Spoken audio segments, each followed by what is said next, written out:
जय हिंद दोस्तों। आज इस वीडियो में हम लोग कैबिन क्रू की एक नई वैकेंसी के बारे में बात करेंगे। जी हाँ दोस्तों, अगर आप लोग अपना करियर एविएशन सेक्टर में एज ए कैबिन क्रू बनाना चाहते हैं तो आज का वीडियो आप लोगों के लिए है, क्योंकि दोस्तों आज की इस वीडियो में मैं आपको एक बहुत ही रेप्यूटेड कंपनी की कैबिन क्रू वैकेंसी के बारे में बताऊंगा, जिसमें दोस्तों अगर आप लोग फ्रेशर हैं तो आप लोग इस वैकेंसी में अपनी किस्मत आजमा सकते हैं। तो दोस्तों बने रहिए मेरे साथ लास्ट तक इस वीडियो में। इस वीडियो में आपको सारी चीजें बताऊंगा कि इस वैकेंसी में कौन कौन अप्लाई कर सकता है, वैकेंसी किस कंपनी के द्वारा निकाली गई है, एलिजिबिलिटी क्राइटेरिया क्या, सारी चीजें मैं आपको बहुत ही डिटेल्स में और बहुत ही विधिवत बताऊंगा। इसलिए दोस्तों आप लोग इस वीडियो को पूरा देखें। दोस्तों वीडियो स्टार्ट करने के पहले मैं आपको बता दूं, मेरा नाम नीरज कुमार है और वर्तमान में मैं एविएशन सेक्टर में पिछले 8 साल से कार्यरत हूं। तो दोस्तों आज की वीडियो में आपको जितनी भी जानकारी मिलेगी बिल्कुल सही मिलेगी, इसलिए दोस्तों आप लोग बेफिक्र होकर इसके इंटरव्यू में हिस्सा ले सकते हैं, मगर उसके लिए कुछ शर्तें हैं जिनके बारे में आप लोग जान लीजिए।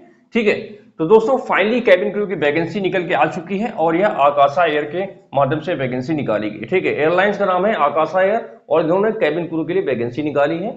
ठीक है, इस वैकेंसी में ऑल इंडिया से सभी मेल और फीमेल कैंडिडेट अप्लाई कर सकते हैं। ठीक है, आप पूरे भारत में किसी भी राज्य के रहने वाले हो, इससे कोई फर्क नहीं पड़ता है। अगर आप लोग इसकी एलिजिबिलिटी क्राइटेरिया को पूरा करते हैं तो आप लोग इसमें एलिजिबल हैं और आप लोग इसके इंटरव्यू में हिस्सा ले सकते हैं। ठीक है, मैं आपको बता दूं ये जो कैबिन क्रू की वैकेंसी है, ठीक है, इसमें मेल और फीमेल सभी लोग अप्लाई कर सकते हैं, जो कि मैंने आपको ऑलरेडी पहले ही बता दिया है। ठीक है, ध्यान रहे इंडियन सिटीजन ही होना चाहिए।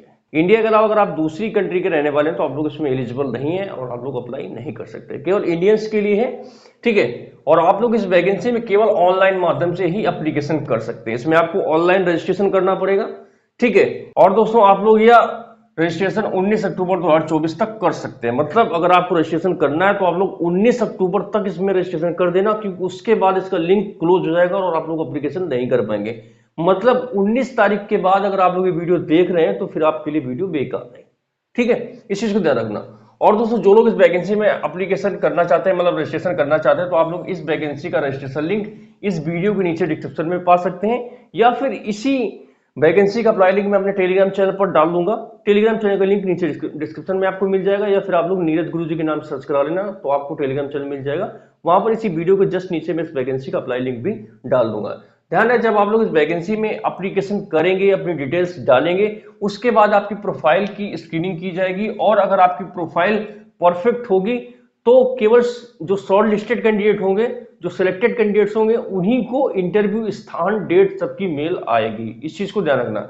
ऐसा नहीं है कि अगर आपने इस वैकेंसी में एप्लीकेशन कर दिया तो आपको ईमेल आ ही जाएगी।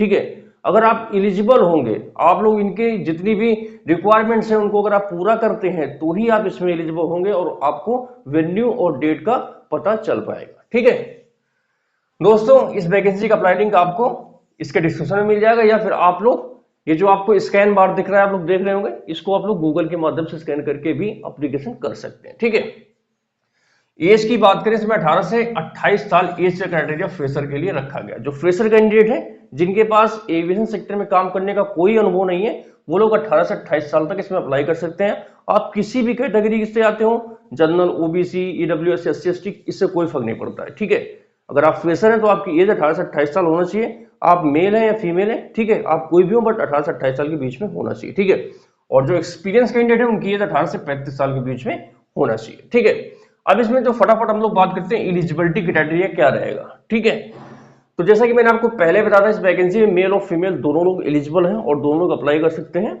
मगर उनके लिए थोड़ा रिक्वायरमेंट्स अलग अलग है। जैसे कि जो मेल कैंडिडेट है उनकी हाइट 167.5 सेंटीमीटर होना चाहिए, 167.5 सेंटीमीटर। ठीक है, जो फीमेल है उनकी हाइट 155 सेंटीमीटर होना चाहिए। ठीक है, बीएमआई की बात करें इसमें 18 से 25 मेल के लिए और 18 से 23 फीमेल्स के लिए होना चाहिए। ठीक है, अब बीएमआई में आपको बता दूं, अगर आपको नहीं पता है बीएमआई क्या होता है, तो आपकी जो बॉडी वेट, आपका जो बॉडी वेट होता है और आपकी लंबाई का एक अनुपात होता है, उसके लिए आप लोग गूगल में डालना बीएमआई कैलकुलेटर। जब बीएमआई कैलकुलेटर डालेंगे तो आपको अपनी वहां पर हाइट और वेट डाल देना, तो आपका बीएमआई निकल के आ जाएगा। ध्यान रहे, अगर आप लोग as a cabin crew male candidate apply करें तो आपका बीएमआई 18 से 25 के बीच में आना चाहिए, फीमेल के लिए 18 से 23 के बीच में आना चाहिए। ठीक है, क्वालिफिकेशन की बात करें, कैंडिडेट 10+2 पास होना चाहिए, मतलब 12th पास होना चाहिए। आप किसी भी बोर्ड से पढ़े हो, UP board, ICSE, CBSE, Bihar, Bengal, Haryana, किसी बोर्ड से पास हो, उससे कोई फर्क नहीं पड़ता है।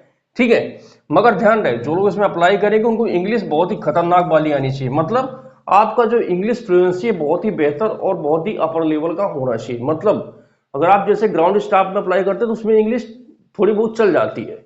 मगर जो कैबिन क्रू में अप्लाई करेंगे देखो इंग्लिश इसमें बहुत ही खतरनाक अपर लेवल वाली चाहिए होती है, ठीक है। टकरा के इंग्लिश आप बोले, लगे कि हाँ किसी का बोलते हैं ना मुंह से जब इंग्लिश बोलते हैं तो बड़ा अच्छा लगता है, तो आपको वो वाली इंग्लिश आनी चाहिए, ठीक है। तुम टूटी फूटी जोड़ तोड़ के बोलेंगे तो इसमें कुछ नहीं होगा, आप मत जाइए मत अप्लाई कीजिए, मैं पहले बता रहा हूँ। इंग्लिश और हिंदी आपको बहुत ही फ्लुएंसी मतलब बहुत अच्छी तरीके से आना चाहिए, ठीक है। आपके शरीर में कोई भी विजिबल टैटू नहीं होना चाहिए, ठीक है। अगर आप टैटू के शौकीन हैं, कई लोग होते हैं ना कि टैटू शरीर में बनवा लेते हैं, ठीक है, आप बनवाइए कोई दिक्कत नहीं है, मगर आपका टैटू विजिबल नहीं होना चाहिए। मतलब आप यहां से लेके यहां तक बनवा सकते हैं, मगर आप यहाँ पे चेहरे में या गर्दन में है ना, हाथों में, यहाँ पे नहीं बनवा सकते। आप अपना इतने शरीर से लेके अपना इस शरीर के अंदर कहीं बनवा लीजिए जो कपड़ों से ढक जाए, ठीक है, इतना चलेगा, मगर विजिबल नहीं होना चाहिए, ठीक है। कैंडिडेट मेडिकली फिट होना चाहिए एज पर डीजीसीए गाइडलाइन। जो कैबिन क्रू के लिए डीजीसीए के गाइडलाइंस होती है, कैंडिडेट उसके हिसाब से फिट होना चाहिए। इसका थोड़ा मेडिकल टफ होता है, ठीक है, तो वो आपका सिलेक्शन के बाद का पार्ट है, तो उसके लिए अभी आपको परेशान नहीं होना है। अगर आपका बीएमआई और ये सारी चीजें क्लियर है तो आप अभी अप्लाई कीजिए, मेडिकल वगैरह तो बहुत लास्ट में आता है, ठीक है। हायरिंग लोकेशन की बात करें तो ये जो वैकेंसी है आकाशा एयर के माध्यम से जो निकाली गई है, बेंगलोर एयरपोर्ट के लिए निकाली गई, मतलब बेंगलोर बेस जो इनका बेस होता है, साउथ ईस्ट वेस्ट नॉर्थ, तो जो बेंगलोर इनका बेस रहेगा वहां से आपका सारा कुछ होगा और वहीं पे आपका बेस रहेगा, वहीं से आपका सारा कुछ होगा, ठीक है। इंटरव्यू लोकेशन की बात करें तो इस वैकेंसी का इंटरव्यू भी आपको बेंगलोर देने जाना पड़ेगा, मेडिकल के लिए बेंगलोर जाना पड़ेगा। मतलब इस रिक्रूटमेंट से रिलेटेड हर एक चीज के लिए आपको बेंगलोर जाना पड़ेगा टिल ज्वाइनिंग, ठीक है। और ये जो आपका रिक्रूटमेंट होता है आकाशा एयर मेरिट बेस्ड रिक्रूटमेंट करती है, मतलब आपका सारा कुछ हो जाएगा, इंटरव्यू वगैरह सब हो जाएगा, फिर जितने कैंडिडेट्स होंगे उनकी एक मेरिट तैयार की जाएगी, तो जो टॉप के कैंडिडेट्स होते हैं मतलब उनको जितनी जितनी रिक्वायरमेंट होगी उतने कैंडिडेट्स का ही सिलेक्शन होगा, जो बाकी कैंडिडेट्स को वेटिंग या फिर बाद में बुलाया जा सकता है या फिर रिजेक्ट भी किया जा सकता है, वो उनकी अपना एक पैरामीटर्स होता है, वो उसके हिसाब से उसमें हायरिंग करते हैं, ठीक है। तो दोस्तों यदि सारी इंफॉर्मेशन कैबिन क्रू वैकेंसी आकाश एयर के माध्यम से जो निकाली गई है उसके बारे में आपको सारी चीजें बहुत ही डिटेल्स में बता दी है, ठीक है। एक बार मैं फिर से रिपीट कर देता हूँ, इस वैकेंसी का आपको अप्लाई लिंक इस वीडियो के नीचे डिस्क्रिप्शन में मिल जाएगा या फिर आपको टेलीग्राम चैनल पर मिल जाएगा। टेलीग्राम चैनल का नाम है नीरज गुरुजी, आप लोग ज्वाइन कर लीजिए, या फिर टेलीग्राम चैनल का लिंक भी आपको नीचे डिस्क्रिप्शन में मिलेगा, तो आप टेलीग्राम चैनल ज्वाइन कर लेना, ठीक है। जहां पर समय समय पर मैं हर एक एयरपोर्ट वैकेंसी के बारे में बताता रहता हूँ, तो आपका इस वैकेंसी में नहीं तो दूसरी वैकेंसी में आपके नियरेस्ट सिटी में स्टेट में आपके जहां पर भी है वहां पर आपको इन्फॉर्मेशन मिल जाए तो आप जा सकते हैं, ठीक है। तो दोस्तों अगर आप लोगों को जानकारी अच्छी लगी हो तो आप लोग इस वीडियो को लाइक कर सकते हैं और चैनल को सब्सक्राइब कर सकते हैं, ठीक है। तो इसी जानकारी के साथ खत्म करते हैं आज की इस वीडियो को, और मैं आप लोगों से जल्दी मिलूंगा एक नए वीडियो में एक नई जानकारी के साथ।